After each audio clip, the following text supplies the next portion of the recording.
जिंदगी की क्या कीमत है। एक बार की बात है, गौतम बुद्ध अपने शिष्यों को जिंदगी से जुड़ी अच्छी बुरी चीजों का ज्ञान दे रहे थे। सभी शिष्य उनकी बातों को बहुत ध्यान से सुन रहे थे। उन सभी में एक शिष्य ऐसा था जिसे प्रश्न पूछने की बहुत आदत थी। वह उठकर गौतम बुद्ध के पास गया और उसने बोला, आप हमें जिंदगी के बारे में जो कुछ सिखा रहे हैं उस सब का क्या फायदा, क्योंकि हम में से बहुत से बच्चों को ये भी नहीं पता कि हमारे जीवन का मूल्य क्या है और यह जीवन हमारे लिए कितना कीमती है। पहले आप हमें यह बताइए कि इस जीवन का मूल्य क्या है। अपने शिष्यों की बात सुनकर गौतम बुद्ध अपने कक्ष में गए और एक चमकता हुआ पत्थर का टुकड़ा लेकर आए। वो टुकड़ा उन्होंने अपने शिष्य को दिया और बोले, मैं तुम्हें इस जीवन का मूल्य तब बताऊंगा जब तुम इस पत्थर को सही मूल्य पर पता लगाकर आओगे। साथ ही यह ध्यान रखना कि तुम्हें यह पत्थर का टुकड़ा किसी को बेचना नहीं है। गौतम बुद्ध की बात मानकर वह शिष्य बाजार की तरफ चल गया। बाजार में सबसे पहले उसकी नज़र एक फल बेचने वाले पर पड़ी और उसने वह पत्थर उस फल वाले को दिखाया और बोला, इस पत्थर के बदले में आप मुझे कितने फल दे सकते हो। फल वाला बोला, यह पत्थर कुछ खास तो नहीं है, लेकिन फिर भी इसके बदले में तुम्हें 10 केले दे सकता हूँ। वह शिष्य उस पत्थर को लेकर आगे चला गया। फिर उसने एक सब्जी वाला मिला। शिष्य ने उस सब्जी वाले से उस पत्थर की कीमत पूछी। सब्जी वाले ने उस पत्थर को ध्यान से देखा और बोला, इस पत्थर की कीमत के बदले में तुम्हें ज़्यादा से ज़्यादा 1 बोरी भर कर सब्जियां दे सकता हूँ। इसके बाद वह शिष्य उस पत्थर को लेकर एक सोने की व्यापार के पास गया। उस पत्थर के टुकड़े की चमक देखते ही उस सोनार ने उसकी कीमत 100 सोने की सिक्के लगाई। शिष्य ने वह टुकड़ा बेचने से मना किया तो वह सुनार उसके बदले में 200 सोने की सिक्के देने भी को राजी हो गया।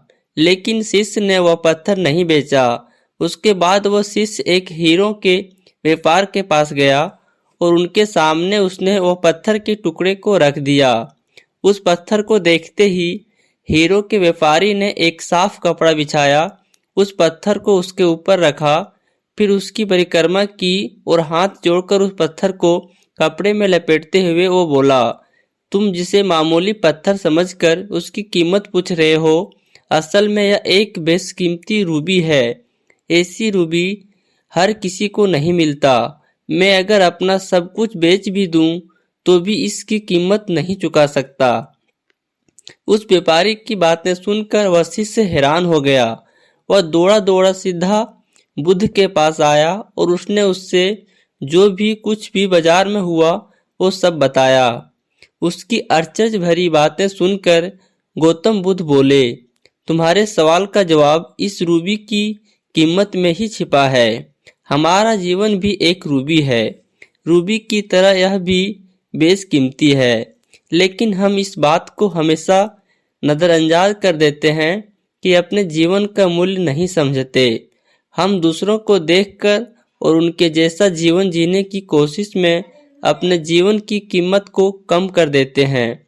हम यह सोचते हैं कि हमारी ज़िंदगी की कीमत वही है जो दूसरे हमें बताते हैं, लेकिन यह बात हमेशा ध्यान रखना कि सामने वाला हमें हैसियत, बुद्धि और अपनी समझ के हिसाब से तुम्हारी कीमत लगाता है।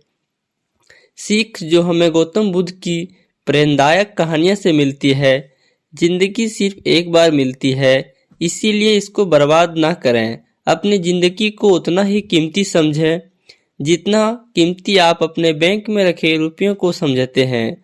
आज के समय में लोग अपनी ज़िंदगी से ज़्यादा कीमती प्यार, पैसा और दिखावे से भरी चीज़ों में समझते हैं। प्यार के चक्कर में लोग सुसाइड कर लेते हैं। पैसों के चक्कर में ऐसा काम करने लग जाते हैं जिससे उनकी ज़िंदगी बर्बाद हो जाती है। नाम कमाने के चक्कर में उल्टे सीधे काम करने लग जाते हैं। हमेशा याद रखें कि दिखावा करना ज़रूरी नहीं है। प्यार दोबारा मिल सकता है, पैसा भी कमाया जा सकता है, लेकिन ज़िंदगी को फिर से पाया नहीं जा सकता। इसीलिए अपनी इस बेशकीमती जिंदगी को अच्छे से जिएं, हर पल को आनंद लें। कभी ये ना सोचें कि आप इस दुनिया में किसी काम के नहीं हैं, ना कभी ये सोचें कि आपकी जिंदगी व्यर्थ है। आपके होने या ना होने से कुछ फर्क नहीं पड़ता।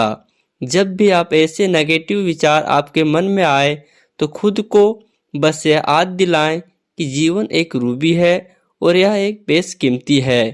ऐसे ही मोटिवेशनल कहानी के लिए हमारे चैनल को सब्सक्राइब करें और वीडियो को लाइक करें। मिलते हैं अगले वीडियो में, तब तक जय हिंद।